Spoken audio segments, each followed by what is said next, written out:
Vento.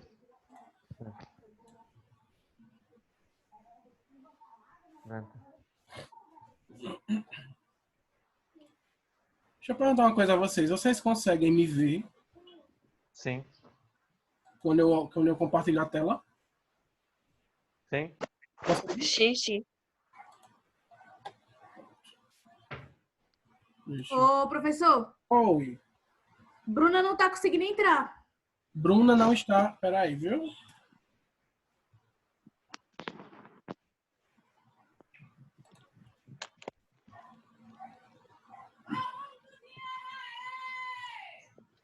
Viu?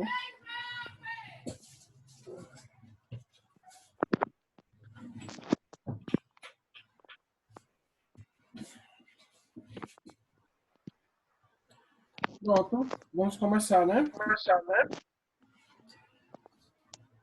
Pessoal, peço que vocês abaixem um pouquinho o volume, porque para não estar dando interferência. Eu tô de fone. Então vamos lá. Gente, na parte de química, a gente, na primeira unidade, a gente viu a introdução da química. A gente falou um pouco sobre matéria, a gente falou um pouco sobre energia, falamos sobre a constituição constituição, as propriedades da matéria, né? Falamos um pouquinho sobre substâncias, misturas, né? Separação de misturas. Vocês lembram de tudo isso? Vocês lembram de tudo isso? Sim. Sim, eu lembro um pouco. Gente, eu peço que quando eu perguntar, respondam para que a aula fique interativa. Sim. Tá? Participem, é importante. Então, aquela parte ali é a parte fundamental, né? É a parte mais simples, vamos dizer assim. Entenderam? Agora, a gente vai começar a entrar minuciosamente na química mesmo, certo? Então, se a química ela é a ciência que vai estudar a transformação da matéria, né, a matéria em si, sua transformação, a gente tem que entender como a matéria ela é construída, certo? A gente entendeu, a gente viu, por exemplo, como é formada a matéria, né? Quais são as propriedades e tudo mais, mas a gente tem que entender a formação dela, como ela é constituída, né? Então, eu tenho que entender o que é o átomo. Então, o átomo, como vocês sabem, ele é a menor partícula de toda matéria, certo? E essa ideia, ela surgiu no século V antes de Cristo, na Grécia Antiga, quando o filósofo Empédocles imaginou que toda a matéria era formada por 4 elementos naturais: água, fogo, terra e ar. Como eu já havia falado a vocês, um pouco na história da química, como a gente viu, né? Então, a ideia de que toda matéria ela é formada por alguma coisa básica, ela já existia. Só um minuto, calma. Ela já existia, certo? Água. 500 anos antes de Cristo, né? Demócrito e Leucipo, eles propuseram uma teoria de que toda matéria era constituída por pequenas partículas indivisíveis.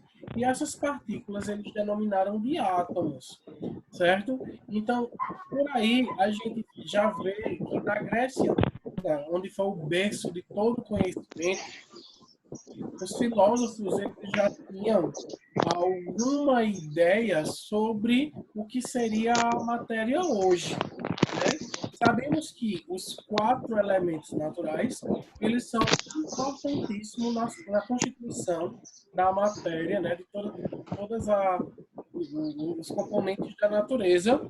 Porém, sabemos que, por exemplo, a terra, o ar, o fogo, a água, eles têm suas propriedades e cada um é formado pelos seus átomos respectivos, certo? Com exceção do fogo, né? O fogo ele não é matéria. O fogo ele é uma energia, né? Uma energia até visível, vamos dizer assim, tá? Então, Deixa eu ver. Com o passar do tempo, lá no século XVIII, eu não lembro se é século XVII. Enfim, 1808, John Dalton elaborou uma teoria, né, que tentou explicar a composição da matéria. Então, basicamente, tudo começou. Os modelos atômicos eles começaram a partir de. Alguém quer falar?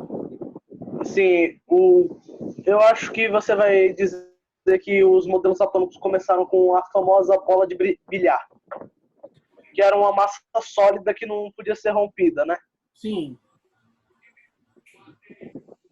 Quer acrescentar Pode continuar agora. Quer acrescentar mais alguma coisa, Samuel?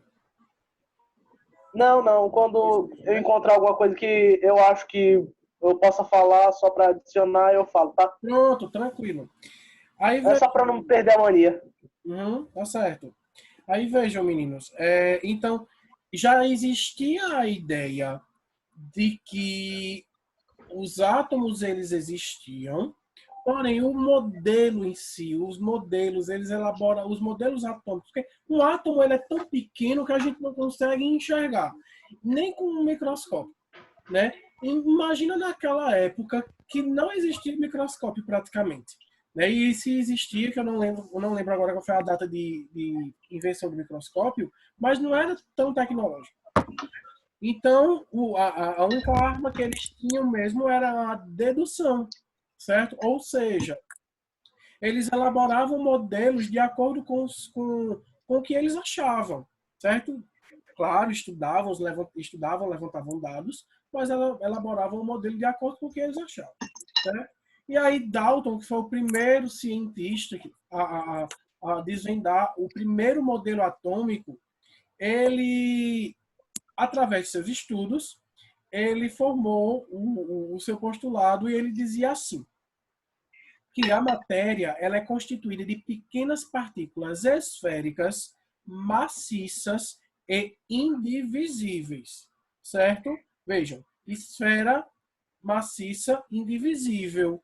Então, Dalton ele associou o seu átomo como uma bola de bilhar, tá? E aí, a partir daí, começaram a surgir vários questionamentos de acordo com os trabalhos dele, e aí foram surgindo vários outros modelos, certo? Mais aprimorados, tá? Mas vamos entender um pouquinho assim, o que era que Dalton havia pesquisado para ter concluído esse trabalho, esse estudo dele. Então, além dele concluir que a matéria era constituída por partículas esféricas maciças e indivisíveis, ele também postulou que um conjunto de átomos com aqui está errado, mesma massa e tamanho apresentam as mesmas propriedades e constituem um elemento químico, certo? Ou seja, um elemento, vários átomos que têm as suas propriedades iguais, certo? Elas vão pertencer ao mesmo elemento químico. Então, existe, por exemplo, o oxigênio, existe o hidrogênio, só que eu sei que a massa do oxigênio é diferente, a massa do oxigênio também é diferente, certo? Então, eles não podem possuir o mesmo tipo de elemento.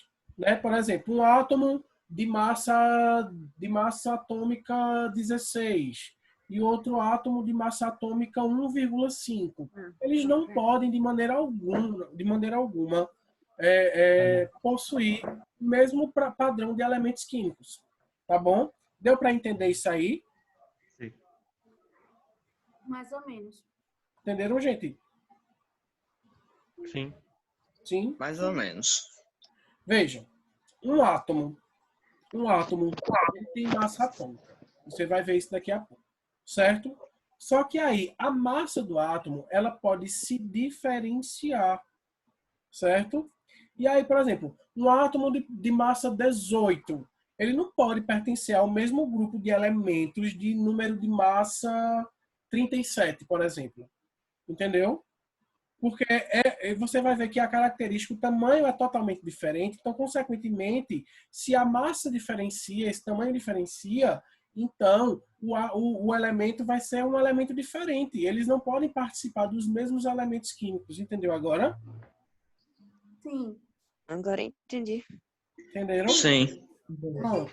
Aí, veja, vocês vão ver, por exemplo, que existem alguns átomos que eles podem ter massas semelhantes, não iguais, mas podem pertencer ao mesmo tipo ao mesmo elemento químico, tá? Vejam, o que vai me dizer o tipo de elemento químico é o número atômico, tá? Esse sim me diz qual é o elemento químico. Por exemplo, o número atômico do carbono. Se eu não me engano, o carbono é 6. Ai, meu Deus. Peraí, viu?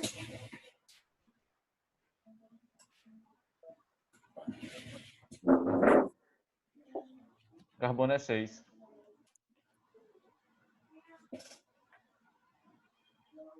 Isso, acertei. O carbono, ele tem número atômico 6, certo? Só que vocês vão ver ao longo da disciplina, não esse ano ainda, mas o ano que vem, que o carbono, ele pode possuir átomos com massa, deixa eu ver aqui.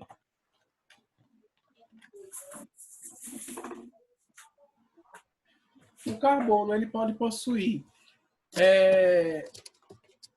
átomos com massa 12, átomos com massa 14, certo? Então, a massa ela pode diferenciar um pouco, ela não pode diferenciar demais. Se chegar a um número muito alto, por exemplo, de 12 para 48, aí já não é o mesmo elemento, entendeu? Tem que ter aí uma semelhança nessa massa. Então, vocês vão entender, no ano que vem, no primeiro ano, como isso ocorre, né? Isso é o que a gente chama de isótopos. Tem gente querendo entrar na sala, já foi aceito, certo? E a gente vai entender um pouquinho sobre o que é isótopos mais à frente, tá? Alguma dúvida? Não. Não. Não? Não. Não. Eu só estou escutando vocês muito baixo. Quando vocês forem falar, eu acho que vocês estão com fone de ouvido. Aí falem bem pertinho do microfone, gente. Dá pra escutar? Ou se não, tira, né? Sei lá. É Ô, porque tirar o fone de ouvido professor, para me ouvir, né? Meu problema é o notebook mesmo. ô, professor, Tá ouvindo eu. o que é que tem a ver isso, essa parte de o peso atômico, o número atômico, Tira a pode bilhar? tá super baixo, eu não estou conseguindo ver.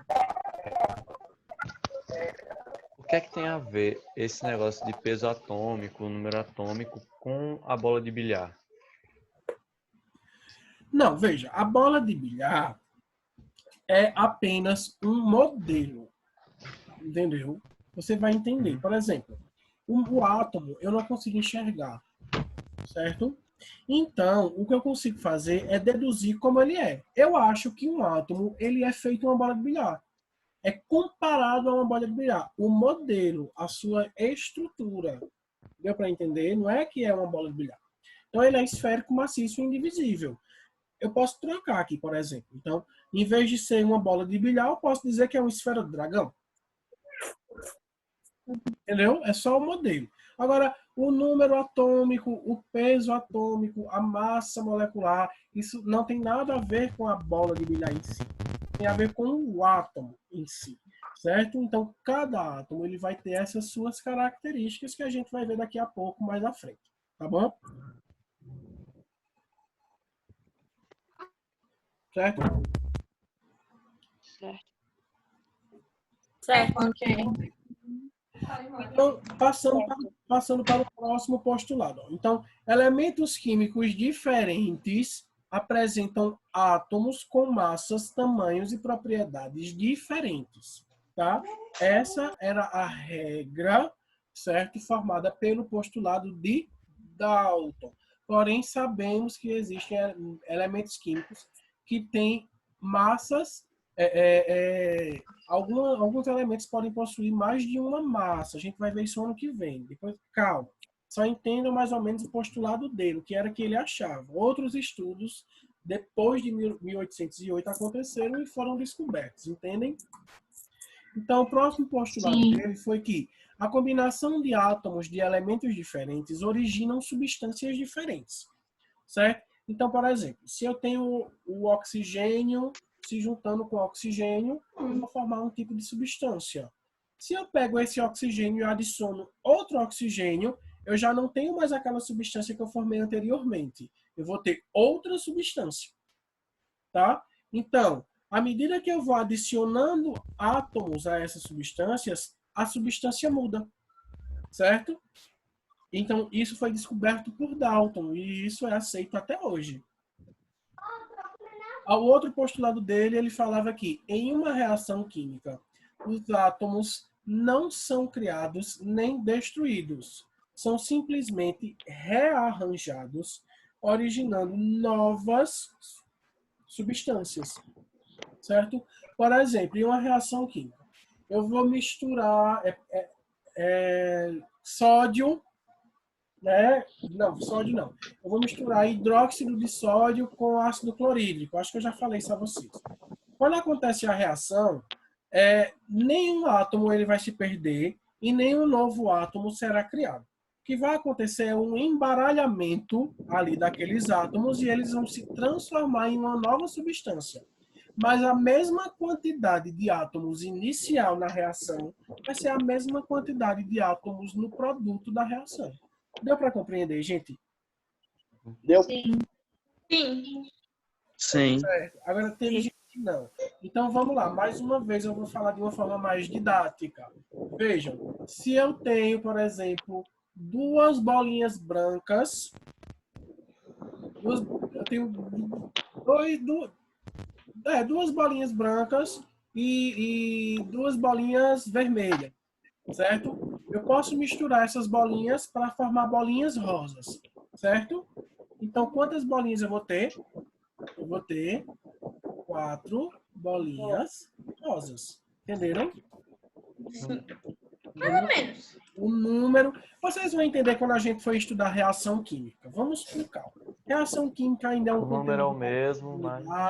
Acho que a gente já tem voltado e vocês entendem, certo? Só entendam que a quantidade de átomos dos reagentes em uma reação química, certo?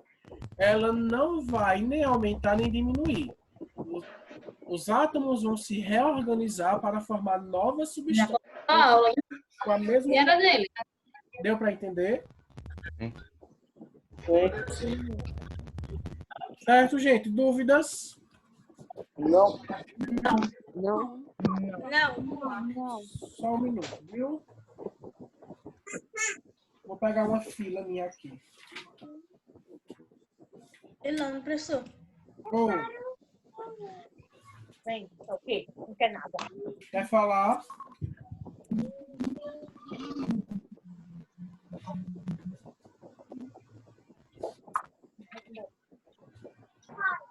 Não.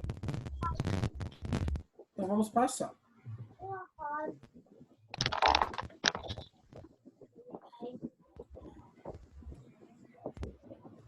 Então, gente, em 1897, 99 anos, não, 99 foi, 99 anos depois, sei lá, enfim, 1897, esse outro cientista, Joseph Thomson, né, ele estudando o comportamento de gases submetidos a uma descarga elétrica, descobriu um tipo de partícula negativa e denominou de elétrons, que devia fazer parte dos átomos, tá? Então, o que acontece? Thomson, ele desenvolveu um experimento utilizando raios catódicos, tá? Que são raios que possuem cargas elétricas, certo? E aí, quando ele realizou o seu experimento, dentro desse aparato que vocês estão vendo, que chama eletrodo, certo? Ele tinha um campo elétrico, certo? E ele lançou esses raios nesse campo elétrico. o que aconteceu? Quando esses raios passavam por esse campo elétrico, esses raios eles eram desviados à atração pelo polo positivo do material. Então, vejam, se ele era desviado, esse raio ele era desviado pelo polo positivo, então, consequentemente, havia alguma coisa ali de carga negativa, certo? Que fez com que isso acontecesse. Lembra do princípio da atração e da repulsão? O princípio da atração, quando cargas opostas se atraem. Então, foi justamente isso que ele viu. Porque naquela época já existia a eletricidade e já tinha conhecimento das cargas opostas, cargas positivas e cargas negativas. O que não se existia ainda era como os átomos funcionavam, né? Como os átomos possuíam essas cargas. Eles não sabiam ainda que os átomos, o próprio átomo, era ele quem dava origem a essas cargas elétricas.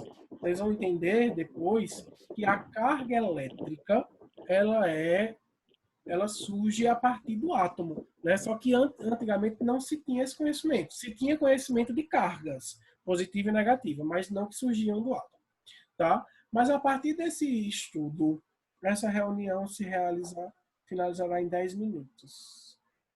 Ô, professor, tem uma dúvida. Por que ali está escrito pudim de passas? Como é? Está escrito pudim de passas. Por quê?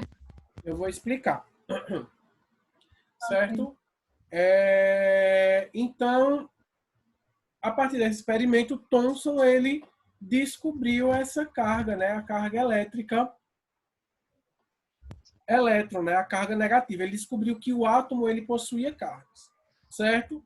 Então vejam, os raios catódicos eram partículas menores do que os átomos e apresentavam carga elétrica negativa. Essa foi a conclusão dele. A partir desse fato, Thomson propôs que o átomo seria maciço, esférico, formado por um fluido com carga positiva no qual estavam dispersos os elétrons, ou seja, o átomo ele era esférico, maciço, fluido, né, onde esse fluido era positivo e os elétrons eles ficavam por cima, tá, dessa massa fluida.